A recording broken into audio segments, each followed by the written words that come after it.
શ્વાસ લેવામાં તકલીફ થઈ હતી અને મેં ભાવનગર બતાવ્યું હતું સદવિચાર હોસ્પિટલમાં. તો તેમને એવું કીધું હતું કે કફની અંદર ગાંઠ થઈ ગઈ છે. ત્યાં સીટી સ્કેન કરાવ્યો હતો. તે મેં અમિત પટેલને દેખાડ્યો હતો ત્યાં. તો તેમને એવું કીધું હતું તમારે અમદાવાદ જવું પડશે. અને બીજા ડૉક્ટર પાર્થિવ મહેતા સાહેબને પણ દેખાડ્યું હતું. તો તેમને પણ કીધું હતું કે અમદાવાદ એસીજીમાં તમારે જવું પડશે અને ડૉક્ટર દેવેન્દ્ર પરીખ સાહેબને મળો તમે.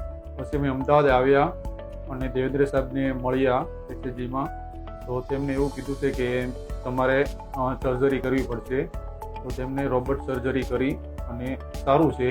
5 દિવસ રાખ્યા હતા હોસ્પિટલમાં, 1 દિવસ આઈસીયુમાં રાખ્યો હતો અને 5 દિવસ, આજે મારા 13 દિવસ થયા છે અને મને સારું છે. અને આજે મને ટાંકા તોડીને ચેકઅપ કર્યું હતું અને સર્જરી કર્યા પછી મને ખૂબ સારું છે. દાદર પણ ચડી શકું છું અને શ્વાસ ચડતો નથી ને એકદમ નોર્મલ થઈ ગયો.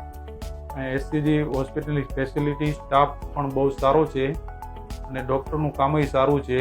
દેવેન્દ્ર પરીખનો આભાર માગું છું. ના, મારી જેવી તકલીફ કોઈની હોય તો એસસીજી ડૉક્ટર દેવેન્દ્ર સાહેબને મળવું અને તેનું કામ સારું છે અને રિઝલ્ટ પણ સારું છે. હું દેવેન્દ્ર સાહેબ પરીખનો આભાર માનું છું અને એસસીજી સ્ટાફનો પણ આભાર માનું છું.